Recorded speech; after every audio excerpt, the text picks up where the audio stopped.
what was in the statement? And of course, it was delayed for 3 days, unusually, showing that there's some very major disagreements here. That's right, Kathleen. Well, we were at IMF headquarters since Thursday, awaiting this statement and trying to get, of course, any kinds of a draft copy to know what was coming, trying to get inside the room, metaphorically, in terms of understanding why the G20 was taking so long to come up with the statement.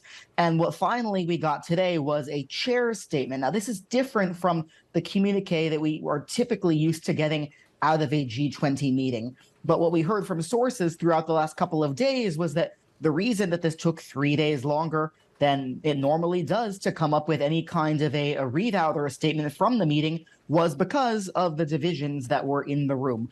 I'm going to read to you now from the statement. I want to get this verbatim because, you know, these are the kind of statements that every word and every comma is parsed and socialized within the countries who are represented there.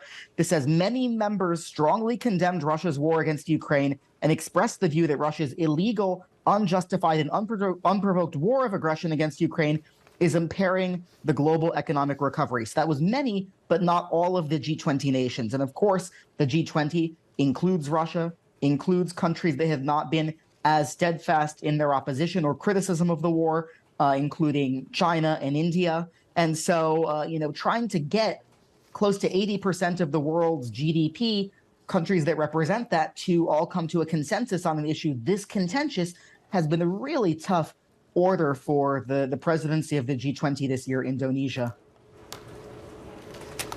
Eric, these meetings also come at a time where we're starting to see an emerging tug of war between governments and central banks.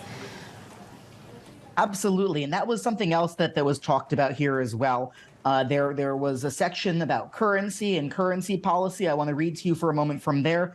It says, recognizing that many currencies have moved significantly this year with increased volatility, we reaffirm our April 2021 exchange rate commitments. And those commitments were to not target exchange rates for competitive purposes and to refrain from competitive devaluations. And we know that the U.S. officials who are present here did hear from officials from emerging and developing countries about the pain that's being caused to them and to their populations by a strong dollar, which, of course, increases inflation, increases their debt burden in dollar terms. And so, it's something we spoke earlier in the week. We had Sri Mulyani Indrawati, the finance minister of Indonesia, the person who is in charge of organizing these meetings and trying to get consensus.